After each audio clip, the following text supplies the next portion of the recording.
Hello everyone. आज हम लोगों का डिस्कशन ऑफ टॉपिक है रीइंफोर्समेंट लर्निंग। अभी तक हम लोगों ने दो popular models of machine learning अपने प्रीवियस लेक्चर्स में डिस्कस किया हुआ है। कौन कौन से? सुपरवाइज्ड लर्निंग, जिसमें हम लोगों ने बात किया हुआ था क्लासिफिकेशन और रिग्रेशन के बारे में, और दूसरा था अनसुपरवाइज्ड लर्निंग, जिसमें हम लोगों ने क्लस्टरिंग और फ्रीक्वेंट पैटर्न्स या एसोसिएशन के बारे में हम लोगों ने डिस्कस किया था। पर अब मेरा एक आपसे प्रश्न है। आप जब छोटे थे तो आप जब पहली बार साइकिल चलाना सीख रहे थे तो वो इन दोनों में से किस कैटेगरी में फॉल करता है, सुपरवाइज्ड कि अनसुपरवाइज्ड?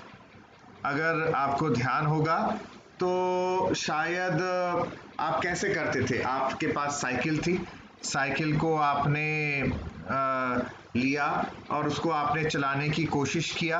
आप जैसे कहाँ कब कितना टिल्ट करना है, कितना हमें घूमना है, ये आपको धीमे धीमे अपने आप एक्सपीरियंस आया शुरू। और हो सकता है कि जब आप एकदम पहले शुरू कर रहे थे तो आप ठीक से अपने आप का बैलेंस नहीं बना रहे थे और आप गिर जा रहे थे।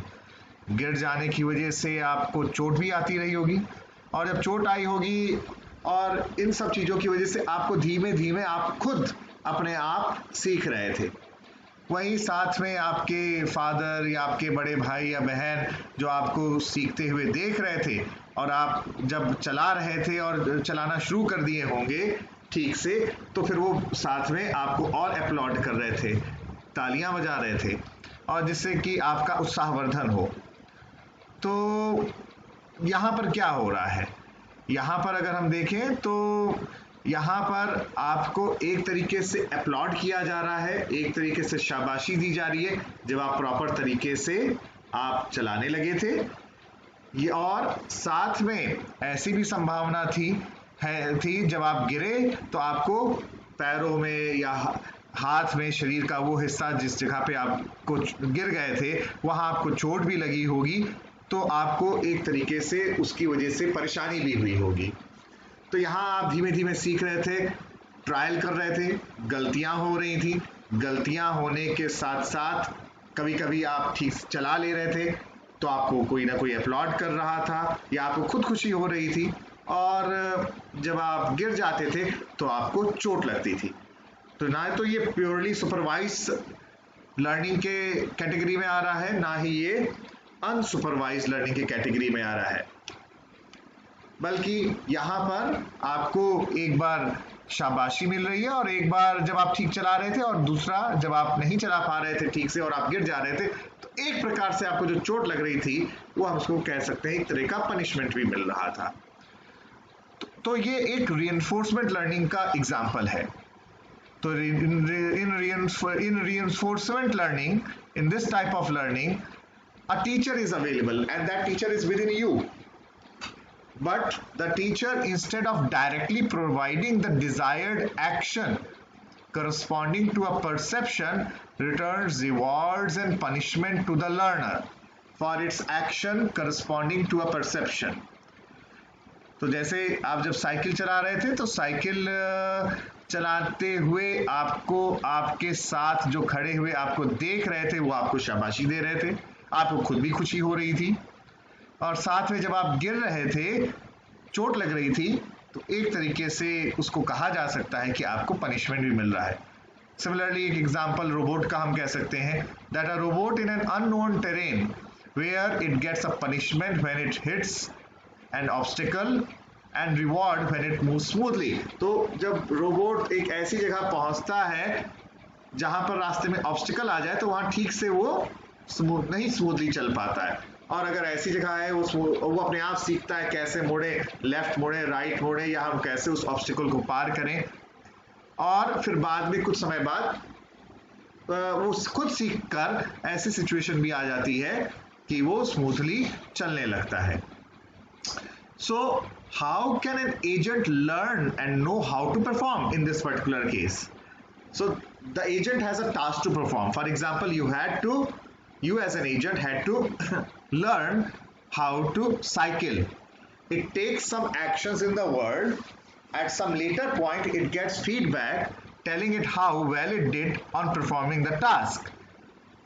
The agent performs the same task over and over again.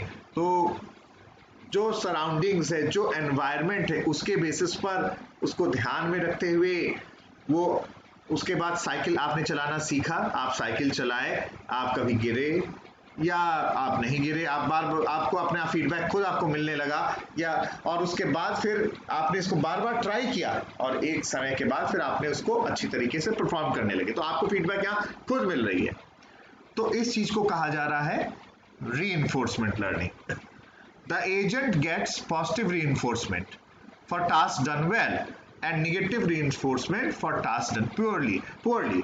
तो अगर आपको रिवॉर्ड मिल रहा है तो उसको हम पॉजिटिव रीइंफोर्समेंट कह सकते हैं, और अगर पनिशमेंट मिल रहा है तो उसको हम लोग नेगेटिव रीइंफोर्समेंट कह सकते हैं। The goal of the agent is to act in the world so as to maximize its award और rewards। तो यहाँ पर तो कोशिश यही है एजेंट की कि वो ज्यादा से ज्यादा रिवॉर्ड्स को मैक्सिमाइज कर सके और उस एक्टिविटी में अच्छी तरीके से परफॉर्मेंस कर सके। तो यहाँ पर कॉन्सेप्ट क्या रहा है, रिवॉर्ड और पनिशमेंट का। यहाँ पर कॉन्सेप्ट क्या आ रहा है, पॉजिटिव रीइंफोर्समेंट और नेगेटिव रीइंफोर्समेंट का, और इस चीज को कहा भी जाता है क्रेडिट असाइनमेंट प्रॉब्लम। तो हमारा ये रीइंफोर्समेंट लर्निंग का फ्रेमवर्क है, एजेंट है। एजेंट जो है वो एक पर्टिकुलर एनवायरनमेंट में काम कर रहा है और वहीं पर वो सीख रहा है, और एनवायरनमेंट क्या है, स्टोकेस्टिक है।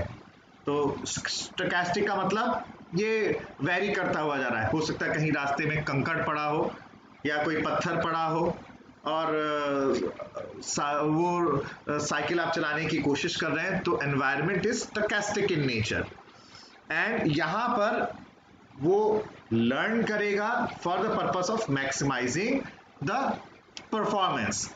So the agent tries to know about the environment, tries to get the state about the environment, and based on that environment, it does some action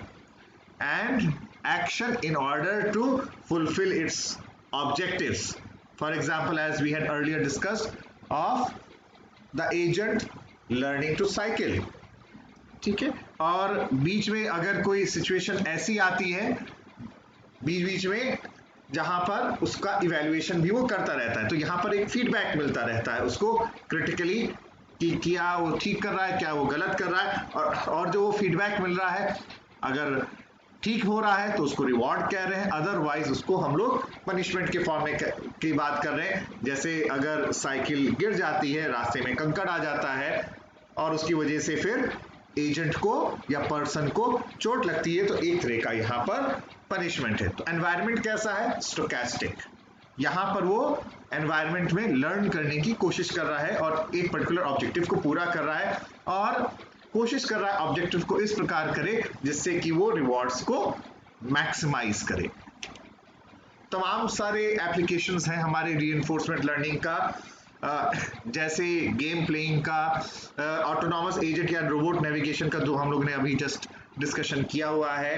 adaptive control की बात करें तो उसमें हेलीकॉप्टर का, combinatorial optimisation और intelligent tutorial system, ये तमाम सारे एग्जांपल्स हैं, एप्लीकेशंस हैं। इसको आप लोग एक बार सर्च करिएगा और देखिएगा कि किस प्रकार से ये रीइंफोर्समेंट लर्निंग है।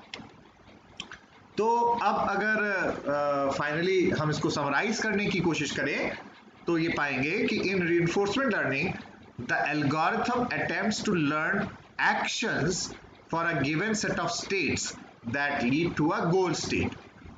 An error is provided on the receipt of a reinforcement signal, and this behavior is similar to human learning where feedback isn't necessarily provided for all actions but when a reward is warranted. So there is, in reinforcement learning we are having the input, and then while getting to the goal as an output, there is a reinforcement signal, and this feedback or critic is again being achieved and हम लोग अगर कहें then if it can be a positive feedback or it can be a negative feedback, and based on this the learning continuously happens because this thing is iterated again and again until the objective or the output is obtained.